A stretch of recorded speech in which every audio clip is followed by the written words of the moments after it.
Hey folks, this is a Hyperlapse video where we are taking the trip from Tyaughton Lake all the way to Lillooet. Well, I think we make it almost to Lillooet, unfortunately, even though it's only a 101 kilometer drive.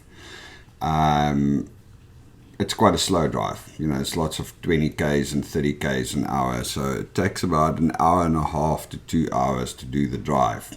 And unfortunately, my camera battery cannot shoot the whole section, something I'm taking care of. So next time I do hyperlapses, I can do the whole drive. So you would notice that everything seems a little bit fuzzy. This is the morning that we were supposed to leave the lake, and when we woke up, suddenly the smoke has moved in from the wildfires. For those of you that don't know, there's been extreme wildfires basically all across the northwest of America, and in Canada as well, in British Columbia.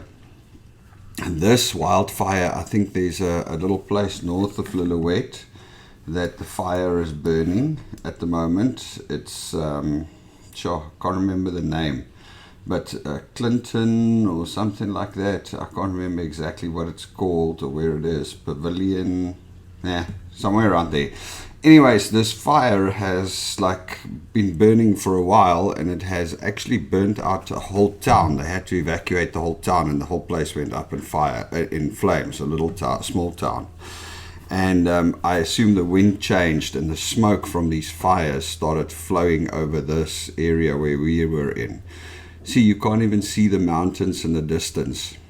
It actually looks a lot better on the camera than it was in real life. It was actually quite smoky. It's so scary. Well, not scary, it's crazy when you think about how powerful nature is, actually. I mean, you've got these huge fires burning, and there's nothing they can do. They can try and contain it, but I was reading about the fire, some of the fires burning in Oregon, and they were saying that the only way that fire is going to get put out is if it rains or snows, and that's only months away. What the fire crews are trying to do is they're trying to maintain it and contain it as much as possible, but it's burning something at that stage like 200,000 acres of land. It is scary. And yeah, British Columbia has its own problem with these fires. You know, oftentimes the smoke comes over Vancouver and everywhere, depending on the wind direction. So yeah, we woke up and the whole place was smoky. As you can see, you can't see the mountains there in front. Anyway, talk about the drive.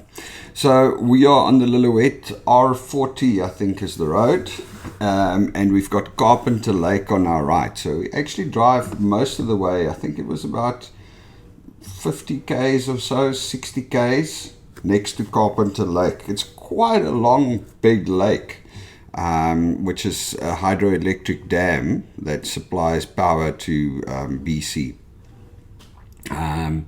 And as you can see, it's a narrow little road. It's a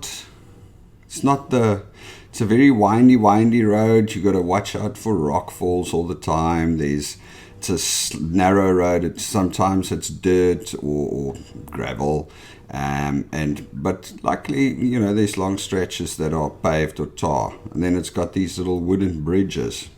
But still, it's kind of one of the most prettiest drives I've been on in a long time, even with the smoke.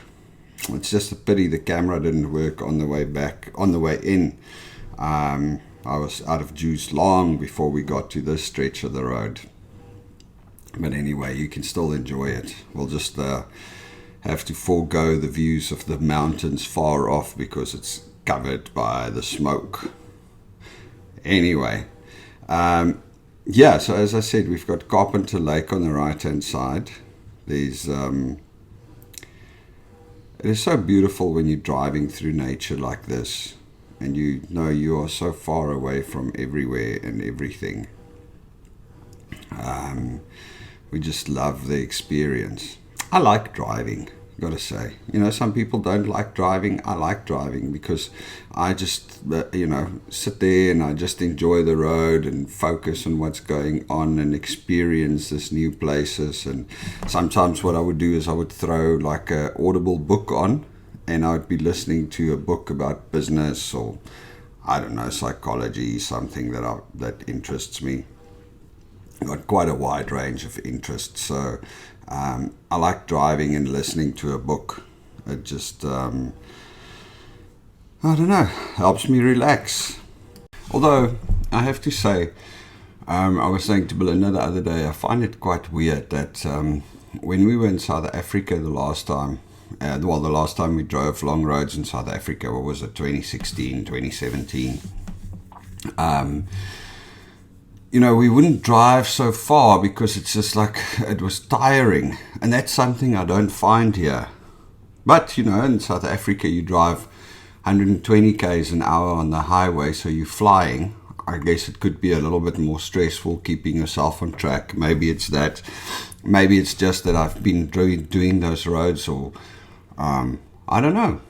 Yeah, I can jump in the car and do a 6-8 hour trip and not actually feel so tired because it's this beautiful scenery that I'm driving through, and I guess it's all new places, so it's interesting, whereas I couldn't do this long drives in South Africa. Weird. I wonder what the difference is. I suppose it's got more to do with the fact that we've got I'm experiencing something new here. Anyway. So, another interesting thing you need to look out for, and I know we're going to pass a couple of them, there's these logging trucks as they come back. So they run full of logs down to Lillooet, I assume, and then they come back. And when they come back, they actually load the trailer on top of the truck. So when they go out, it's a truck and a trailer, both full of logs, but when they come back, the trailer is loaded on top of the truck so that it's a little shorter, and that I assume it like saves some of the wear and tear of the trailer tires, which is something I didn't know they do, although it would make perfect sense. Anyway, so that's an interesting one. And wow, some of these windy, curvy roads.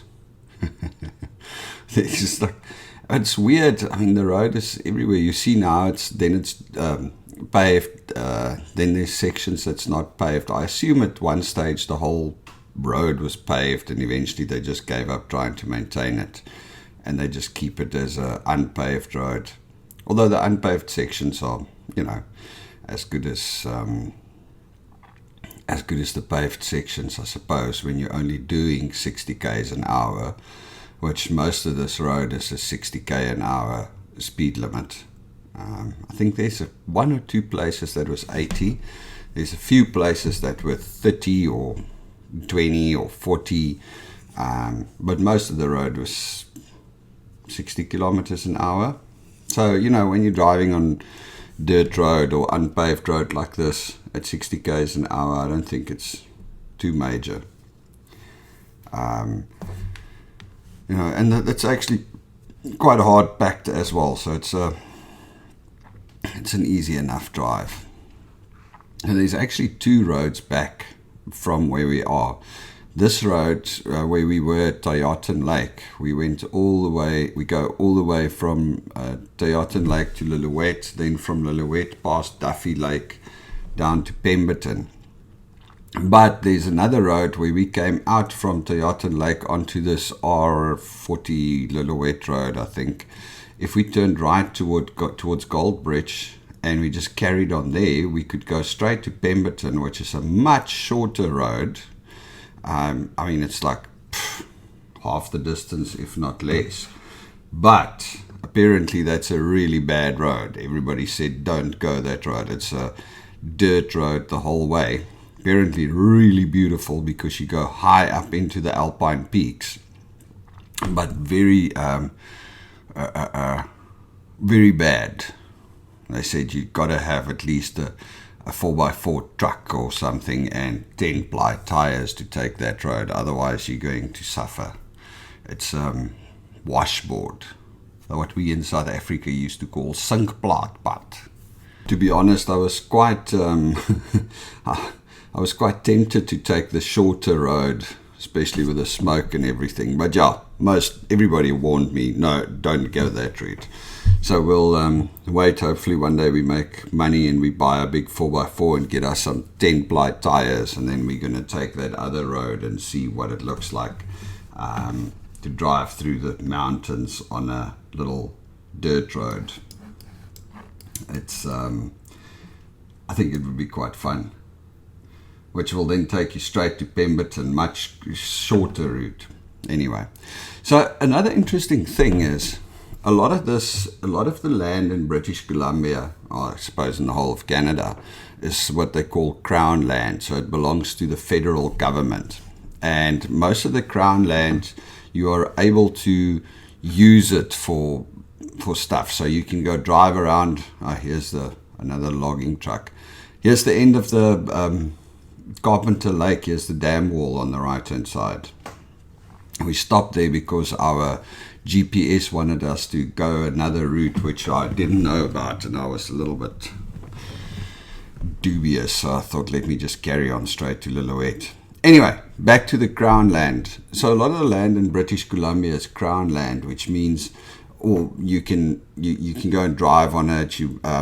Some of the land you can hunt on, you can fish, you can camp, you can do stuff. You're just not allowed to build or log or do things like that. And there are so many little tracks into the mountains. So yes, hopefully one day we can get a nice 4x4 Jeep or something so we can go exploring and camping in the mountains. I think it would be amazing. Don't know if I'd be able to convince the kids, but hey, we can only try. So this area is a little bit drier, I must say. Even Lillooet, when you go out there, it's slightly less green and mountainy. Although here we're back into the green. Not less mountainy, just kind of less dry. Oh, look at the river here on the side. It was such a beautiful drive. I absolutely loved the river that we were driving past. It's so amazing when you see these little beautiful, clean, clear rivers. I mean, that water is snowmelt runoff, I would assume, I guess, yeah. So that water is clear. You can stop there and drink from the river. I did hear people say that you shouldn't because there could be bacteria in the water, but I don't get it. I mean, for how many years before we started throwing chlorine in the water, that was the water that our ancestors drank. They stopped at a river and drank from it. I mean, when I was a kid, we used to walk up to the river and drink from it. And believe me, the river wasn't as clean as this one, I don't think. Yeah, anyway. I'm pretty sure you could have drinking water here. So what I was saying to Belinda and the kids is, if the world comes to an end, if things go horribly wrong and social structures collapse or whatever, at least here in Canada we've got a lot of space and a lot of water. We can just head out into the mountains and go camp next to a river, and we have drinking water and stuff. We just have to find food, which, you can hunt. Oh, look at this. This is the little climb up to the top of the mountain with these 180 degrees turns.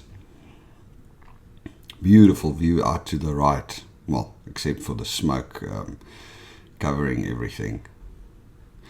And then of course we've got the one like ranch. There's horses and stuff on the left that I saw. We are close to Lillooet now, actually. It's we're just now in the home stretch, but unfortunately, like I said, I don't think the battery makes it all the way. Darn it.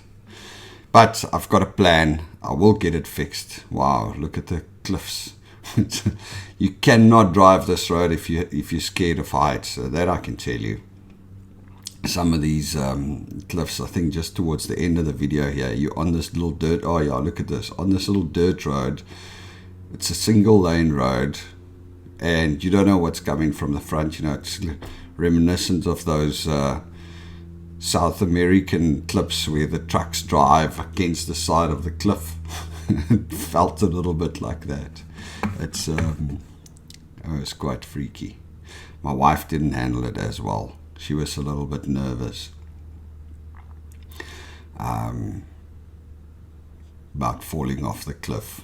Anyway, so guys, here we go. We are close to Lillooet, and I think this is almost where our road or our footage comes to an end. Look at that. I had to pull over because it's a single lane road, really, with a giant drop on the right hand side. All right, cheers.